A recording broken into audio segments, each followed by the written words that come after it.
మనం పల్లవి ప్రశాంత్ వాళ్ళ మదర్తో ఉన్నాము. అమ్మ నమస్తే. అమ్మ నమస్తే బిడ్డ. అమ్మ నాకు చిన్న డౌట్, పల్లవి అనేది ఒక అమ్మాయి పేరు కదా, ప్రశాంత్కి పెట్టాలని ఎందుకు అనిపించింది? అప్పుడు మేము తిరుపతికి పోయినాం, మాకు ఫస్ట్ బిడ్డ పుట్టింది. ఆ తిరుపతి పోయినప్పుడు 5 నెలలు కడుపులు ఉన్నాడు. అక్కడ పల్లవిరాజు ఉన్నాడు. పల్లవిరాజు ఉంటే కొడుకు పుడితే పల్లవి ప్రశాంత్ పెట్టుకుంటా అని మొక్కుకున్నాడు. పల్లవిరాజు వాళ్ళ నాన్నగారు మొక్కుకున్నారు. ఇక పల్లవి ప్రశాంత్ అని పెట్టడం. ఇక కొంతమంది అడుగుతారు మీ ఇంటి పేరా పల్లవి అని అడుగుతారు, అంటే కాదని చెప్తావి. ఇప్పుడు పల్లవి ప్రశాంత్ 7 విన్ అయ్యాడు కదా, మీరు ఎలా అనుకుంటున్నారు? చాలా సంతోషంగా ఉంది. ఇప్పుడు పల్లవి ప్రశాంత్ మాక్సిమం అంటే బయట నేను ఒక రైతు బిడ్డ అని చెప్పాను, పొలం చేస్తాడా? పొలం పనులు చేస్తాడా? ఖచ్చితంగా చేస్తాడు. కొంతమంది చెయ్యరు, వీడు పొలం పని చేయడు, ఏదో రైతు అని చెప్తాడని కూడా మస్తు మంది అన్నారు.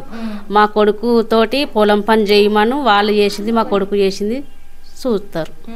అయితే అంటే ఎక్కువగా ఏం పండించడానికి ఇంట్రెస్ట్ చూపిస్తాడు? అన్ని పండిస్తారు, టమాటా, మిర్చి, మక్క బుట్టలు, పత్తి, వరి.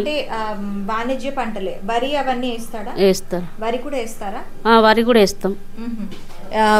అయితే పల్లవి ప్రశాంత్కి ఎక్కువగా అంటే ఇప్పుడు బిగ్ బాస్లోకి వెళ్ళక ముందు నుంచి కూడాను కొంత ఎక్కువగా ఫ్రెండ్స్ ఎక్కువగా ఉన్నారు, అది నిన్న చూస్తే అర్థమైపోతుంది. అంటే చిన్నప్పటి నుంచి నలుగురితో ఎక్కువగా బాగా మూవ్ అవుతూ ఉండేవాడా? ఇప్పుడు టిక్ టాక్ ఉన్నప్పటి నుంచి స్టార్ట్ చేసిండు, వీడియోలు చేసుడు పెట్టుడు. అప్పటి నుంచి అయినా స్టార్ట్ టిక్ టాక్ ఉన్నప్పటి నుంచి. మీకు ఎలా అనిపించేది టిక్ టాక్ చేస్తున్నప్పుడు? ఇక సపోర్ట్ ఇచ్చినాము, చేసుకుంటా బాపు అంటే సపోర్ట్ ఇచ్చిండు, ఆయన సపోర్ట్ ఇచ్చిండు, నేను సపోర్ట్ ఇచ్చిన, చేసుకున్నాడు. యూట్యూబ్ ఛానల్ కూడా ఉందా? యూట్యూబ్ ఛానల్ లేదు, అయితే ఒక పాట తీసిండు, వీడిపోయాక అని పాట తీసిండు. పాట తీసినప్పుడు 7 లక్షలు వచ్చినాయి. వస్తే ఇక వాళ్ళ ఫ్రెండ్ అనే వాళ్ళు తీసుకుంటే అప్పుడు మస్తు ఏడ్చిండు, నేను ఉండనే ఏడుస్తే అయితే ఊకే ఏడ్చుకుంటే ఇంట్లోనే వంటుండు. ఏంది బిడ్డ అంటే చెప్తలేడు. చెప్పకపోతే ఒకసారి నా మీద ఒట్టు పెట్టి బిడ్డ ఏమో గిట్లా చేస్తున్నావు అని అంటే ఇక బాగా మీద వాడు ఏడ్చిండు, ఒట్టు పెట్టి మీద వాడు ఏడ్చి చెప్పిండు. ఇక చెప్తే బాయికాడికి పోయిండు, ఈయననేమో బాయికాడికి పోయిండు. వచ్చే వరకు ఏడుచుకుంటా కూర్చుంటే గిట్లా ఏమైంది అంటే వాడు తింటలేడు, గిట్లా అయింది అనగానే ఇక అమ్మనే మళ్ళీ తను బాయికాడికి పోయిండు. బాయికాడికి పోగానే ఈయన పొమ్మంటే పోయేసరికి మందు డబ్బు ఇప్పుకొని కూర్చున్నాడు. ఇక తాగుతాను.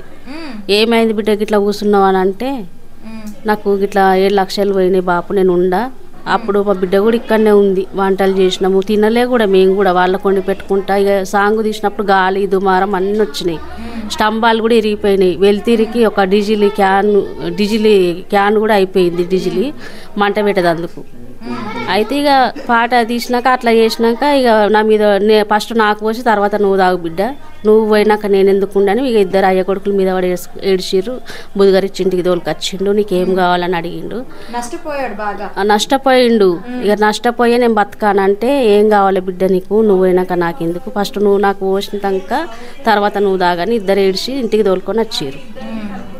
తోలుకొచ్చినాక అడిగితే నీకేం కావాలి బిడ్డ, నువ్వు ఏది కొనియమంటే అది కొనిస్తా చెప్పు అన్నాడు. అంటే నాకు ఫోన్ కొని బాప అని అడిగిండు. సరే 30,000 20,000 అనుకొని ఊకున్నాడు. ఇక మొక్కజొన్న మొక్కజొన్న అమ్మితే వచ్చినాయి పైసలు, 30,000 వచ్చినాయి.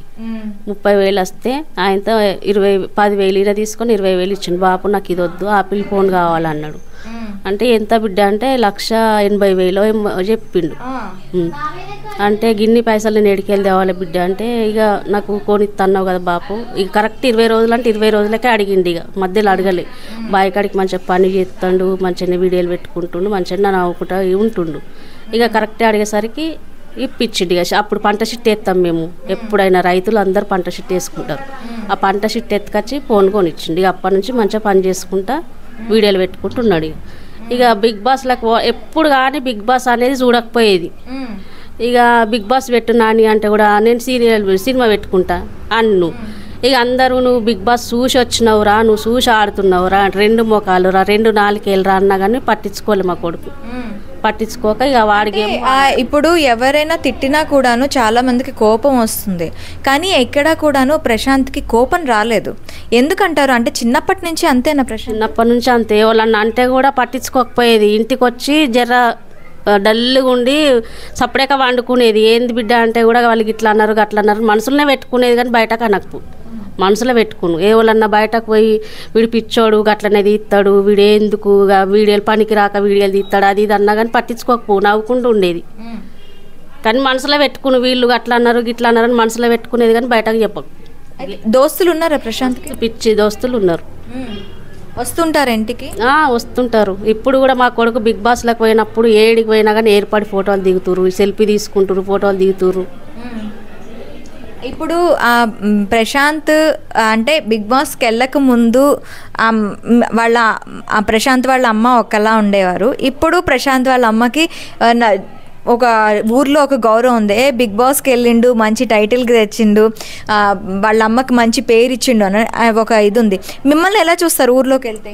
ఊర్లోకి వెళ్తే కూడా అందరు మంచిగానే చూసుకుంటారు. మా చుట్టాలల్లో కూడా వెళ్తే కూడా మంచిగానే చూసుకుంటారు. అందరు నన్ను మంచిగానే చూసుకుంటారు. ఎలా అనిపిస్తుంది? ఇంత పెద్ద పేరు మీకు తీసుకొచ్చి పెట్టాడు కదా, మీకు ఎట్లా అనిపిస్తుంది? అంటే ఆ రోజు కొంచెం తేడా అయినా కూడాను చచ్చిపోయేటుండే నా కొడుకు అని చెప్పి అంటున్నారు. అలాగా అలా ఇది కూడాను ఆపేసి ఇప్పుడు నలుగురిలో ఒక పేరు తెచ్చుకున్నాడు. మీకు ఎట్లా అనిపిస్తుంది? చాలా హ్యాపీగా ఉంది, చాలా మంచిగా ఉంది. మళ్ళీ శివాజీ అన్న కూడా సపోర్ట్ ఫస్ట్ నుంచి అయినా కానీ శివాజీ అన్న సపోర్ట్ ఉన్నాడు నా కొడుకు. శివాజీ యావరు బాగా సపోర్ట్ ఉంటారు. శివాజీ యావరు వాళ్ళకి ఏం చెప్తారు మీరు చెప్పాలనుకుంటే? వాళ్ళకి అందరికీ ధన్యవాదాలు చెప్తున్నా. అందరు ఓట్లేసి గెలిపించినందుకు ధన్యవాదాలు చెప్తున్నా. థ్యాంక్ యూ అమ్మ.